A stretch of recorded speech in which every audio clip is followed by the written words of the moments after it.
So hello everybody नमस्ते। म चाहिँ आज जाँदैछु इटहरी एल्नासँग दसैँको सपिङ गर्न।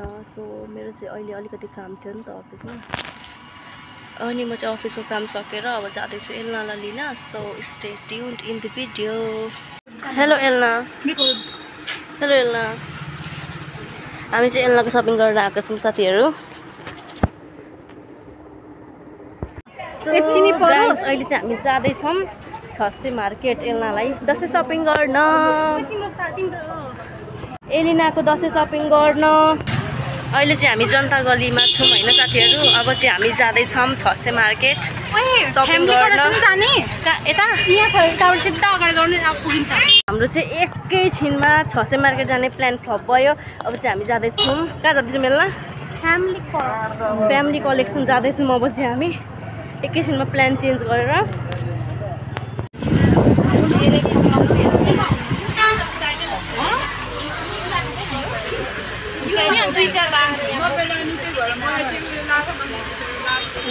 साथीहरू हामीले चाहिँ फ्यामिली कलेक्सनमा राम्रो लुगामा भेटेपछि अब हामी फेरि पुनः जाँदैछौँ चारसे मार्केट। चारसे मार्केटमा पनि भेटिएन भने हामी कहाँ जान्छौँ हामीलाई थाहा छैन। हामीले हाम्रो स्कुटी चाहिँ पार्किङमा लगाएको छौँ, त्यही भएर हामी यहाँ हिँड्दैछौँ भट्टाङ टङ टङ लाएर। इटहरी बजार चाहिँ यस्तो भिड छ साथीहरू। हामी एल्ना ठुमुक ठुमुक ठुमुक गर्दै हिँड्दैछौँ। यहाँ चाहिँ पुरै सेल्स लागेको छ, लुगा किन्न आउनु होला। तर हामी चाहिँ यहाँ किन्दैनौँ होइन, हामी कहाँ जान्छौँ? चारसे छसे मार्केट जान्छौँ। इटहरीको सङ्गीत चोकमा चाहिँ होलसेल लागेको रहेछ साथीहरू, तर सेल लागेको छ तर छिर्नै सकेन है। गर्मीले हालत त्यस्तो भइरहेछ।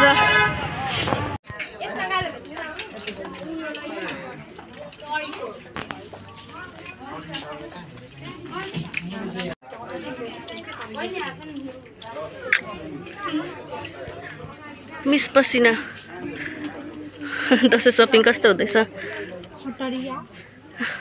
मलाई भरिया बनाएर यता ट्राई हुँदैछ है साथी। लुगा कम्फर्टेबल छ? राम्रो छ आयो त। म चाहिँ यता भरिया भएको छु। ट्राई गर्ने हो लुगा के टेन टेन एल्नाको दसैँको लुगा टेन टेन। कति भन्छ भने मम्मीलाई साथीहरू। इटहरीमा चाहिँ एकदम दसैँको चहल पहल रहेछ। हामीले पनि एल्नाको लागि एउटा सपिङ गऱ्यौँ, अब अर्को सपिङ गर्न हिँडेको। एकदम भिड छ इटहरी, एकदम भिड छ। पसिना झन् उस्तै छ। ओ माई गड। दसैँको बोका साथीहरू हेर्न सक्नुहुन्छ, यस्तो भिड छ। जहाँ त्यही सेल लागेको छ कि झन् भिड भएको छ। कन्डिसन अफ इटहरीको बजार राइट नाउ। अनुभव नहुने कि बाहिर त लास्टै गर्मी रहेछ।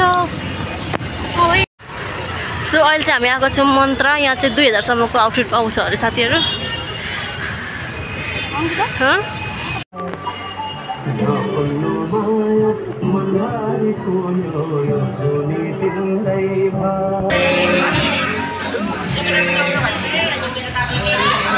इटहरी पुरै घुमेर पनि हामीले चाहिँ उहाँको लागि लुगा किन्न सक्षम भएनौँ।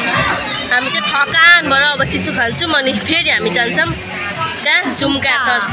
कस्तो भएको मेरो आवाज? सो साथीहरू हामी चाहिँ अहिले एल्नाको घर आइपुगेको छौँ। एल्नाको सपिङ लगभग आधी सकेर, अनि आधी सपिङ चाहिँ बाँकी नै छ। अनि एल्ना चाहिँ गएको छौँ घर। अनि हामी चाहिँ किन एल्नाको घर आएको भन्दाखेरि एल्नाको मम्मीको एउटा दबाई किन्नुपर्ने थियो।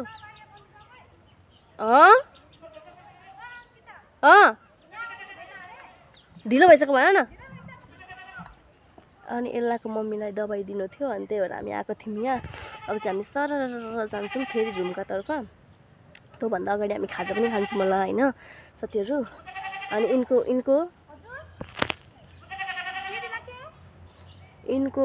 सपिङ अझै सकेको छैन, अनि त्यही भएर हामी फेरि झुम्कामा पनि सपिङ गर्छौँ है। अब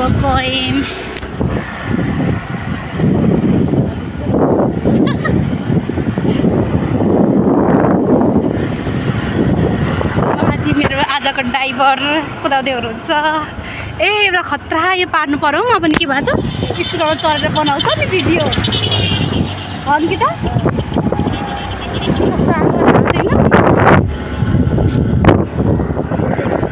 त्यो चाहिँ हाम्रो कान्छीको चोक। साथीहरू म चाहिँ अब ह्यान्डओभर गर्दैछु क्यामेरा मिस एल्ना पटवाललाई। अब उहाँको अगाडिको भ्लग चाहिँ उहाँले नै कन्टिन्यू गर्नुहुन्छ है त। Thank you so much. उहाँको कुरा हाम्रो म तिन्न तलाई मार्छ छैन।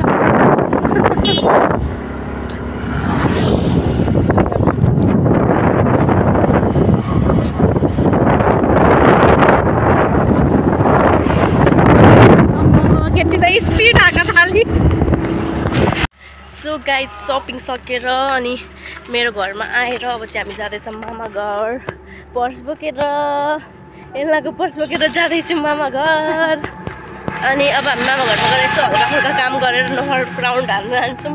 अनि हाम्रो नहर पनि तपाईँलाई देखाउँछौँ। अनि आजको ब्लग सकिन्छ अनि भोलिको स्पेसल ब्लग आउँछ है त साथीहरू। अहिलेसम्म भिडियोलाई लाइक गर्नुभएको छैन भने लाइक गर्नु, सेयर गर्नु, कमेन्ट गर्नु। हाँस्दैछु नि। Okay by. अब हामी जाँदैछौँ मामा घर। हाम्रो यहाँ श्रेयन बिस्टाले अब ढकढके खेलाउन हार्दैछन् है। ढकढके छौडै छ त। कति रुपियाँ जित्ने?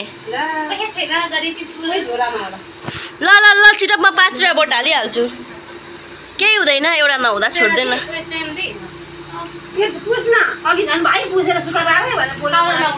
ओइ भाइ अनि तँसँग पैसा हुनुपर्छ त पहिला।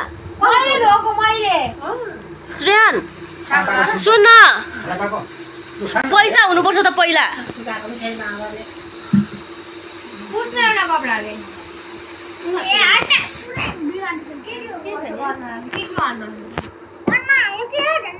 आफूले पैसा हाल्नुपर्छ यहाँ भिडियो बनाएको। दाई दाई दाई ढकढके दाई छिटो। केही हुँदैन। अनि त्यसको लागि एउटा कुट चाहिन्छ तलको। त्यसलाई यसो राखेर डकडक डकडक पार्नु पर्यो।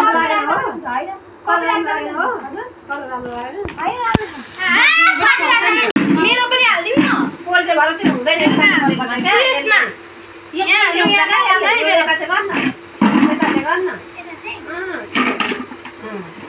खेल्न चाहिँ आउँदैन है म। ल ल ल ल ल ल ल ल भयो भयो उठा।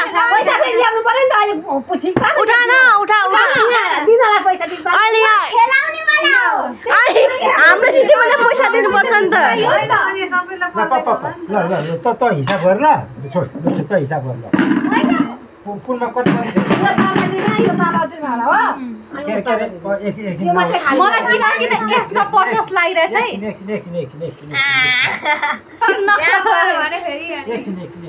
यो 20 कसको? माइजीको पापा चाहिँ मेरो पापा। यो 20 कसको पहिला भनिहाल्नु। माइजीको दिनमा यो 20 रुपैयाँ ल 30 पक्रिहाल्नु आफ्नो हिसाबले राख्नु। मेरा कहिले 5 तपाईँ राख्नु म त्यो पैसा दिन्छु। तेरो कति हो? 20 हैन? ल कोन पक्रेर एउटा 10 पक्रेर। मेरो कति देखेछ? अब चाहिँ वाउ कस्तो ब्युटिफुल केटीहरू। कहाँ हिँडेका तिमीहरू? अब चाहिँ हामी लागेको हाम्रो घरतर्फ। आजको लागि यति नै। बाइ।